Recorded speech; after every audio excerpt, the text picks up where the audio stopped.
forgive me for you know that I'm always in it. I take no just body in with liquor from the government system. Excuse my language, that's a... Hey everybody, it's Lexi from Dope Christian TV, and you're watching Lexi's Corner, where my goal is to help you heal and build your relationships. I'll be giving you my professional expertise mixed with my personal experience and of course a godly perspective. While you're here, you might as well go ahead and subscribe. In today's video, I'll be talking about how to be single and content. So I thought I'd share a couple of my tips with you to help you reach contentment as well. With all that being said, let's get into the video. Number one is admit. You have to admit that you are unsatisfied with being single or that you prefer being in a relationship. This may not be you, but this was my problem. Then I had to get real with myself. Sis, you actually do want to be in a relationship, and that's okay because God created the desire for intimacy and companionship and put it in us.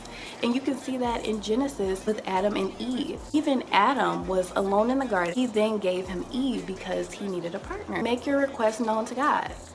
Number two, realize that singleness is a blessing, not a curse. You have not been cursed with being single. A lot of people walk around sulking in their singleness. Society will make you feel that something is wrong with you because you are single. That's a lie from the pit of hell.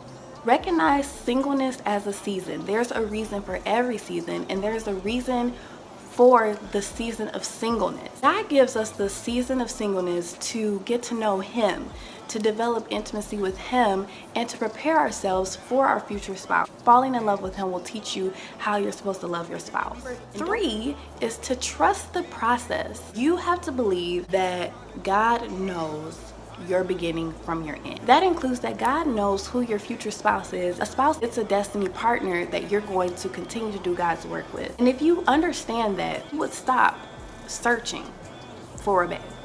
Stop searching for a bae everywhere you go. You going to churches, you going to conventions, you going to bars, you going to clubs. That's the real wrong place. Be thirsty for God. Switch that thirst from a bae to get to know your Heavenly Father. God will lead you to your bae or lead your bae to you when the timing is right. You're doing things out of season, outside of God's will, and that's why things are not working out. Trust me, I know. The reason you might be single is because God is trying to protect you from you. You're probably definitely not ready to be in a relationship, even though you feel you're ready. Ultimately, you could do what you want to do all day long, but God's gonna have His way at the end of the day. You have a choice to make. You can either choose to continue to do you, or you can choose to submit yourself to God and follow His will for your life. Number four is patience. Sometimes we want boyfriend or a girlfriend so bad that we will end up opening a door that God was trying to keep closed. We'll end up settling for something because we just so antsy, we so anxious. If your relationships are not working, probably most definitely because it's not in God's will for your life. Rest in the presence of the Lord and wait patiently for Him to act. That means chill out, sit down, calm down.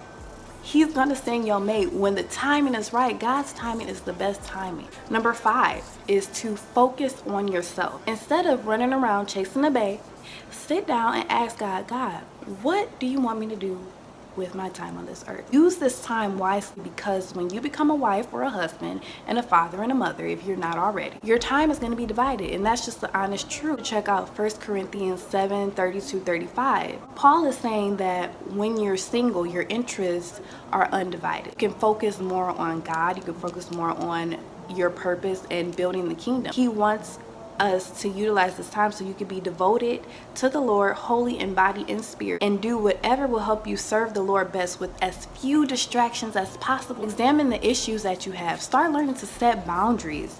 Identify your standards so that you can deny the counterfeits that may come and say that I'm your husband, I'm your wife. Remember, your married self is your single self multiplied. Issues that you're running from now into these failed relationships are gonna meet you at the altar eventually, because you're not dealing with them, you're running from them, and just keeps popping around in situationships rather, because I know that's the thing, to distract yourself from dealing with you. Guess what?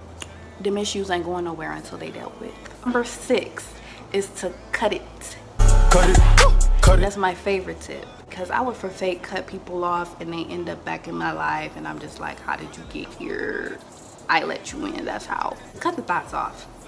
Let them go. Can't truly focus on yourself and God if you have distractions. I'm just gonna keep it real with you. If you gotta block people, block them. If you gotta delete numbers, delete them. If you have to send a long text saying, I'm sorry, but I can't deal with you no more, I have to focus on me, do it. I have done it. And that was like the main key that I was missing, because you're trying to get your life together, trying to, you know, build a relationship with God, but you still got these hoes on deck. Let them go. 2 Corinthians 6:14-17 says, be ye not unequally yoked together with unbelievers. That's a whole nother video. I'm not even gonna go into that right now. Come out from among them and be ye separate, saith the Lord, and touch not the unclean thing, and I will receive you.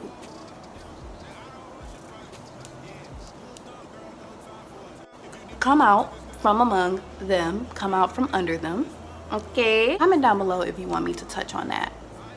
You have to understand, relationships and marriage will not solve your problems. It's not a magic wand at all. Be careful or you will begin to idolize marriage and covet other people's relationships. It's great and all, but it's not gonna solve your problems. In conclusion, singleness is not a curse. Marriage and relationships are not a magic wand. You have to appreciate this time that God has given you. It's not really for you, really. It's for others. Use this time to get yourself together. Build your relationship with Christ so that you can help somebody else. That's what it's all about in the end. You being whole so you can pour into others. I would have never been able to make this video for you if I was still jacked up. I hope these tips helped you. It's a long journey. It doesn't happen overnight. God will begin to reveal his plan to you bit by bit. Thank you so much for watching this video. Make sure you go ahead and hit that subscribe button if you like it, and give us a thumbs up if you want to see more content like this. Comment down below if you have any tips that you use or any suggestions. Make sure you stay tuned for next Friday at noon for our next video. Bye. I'm over you.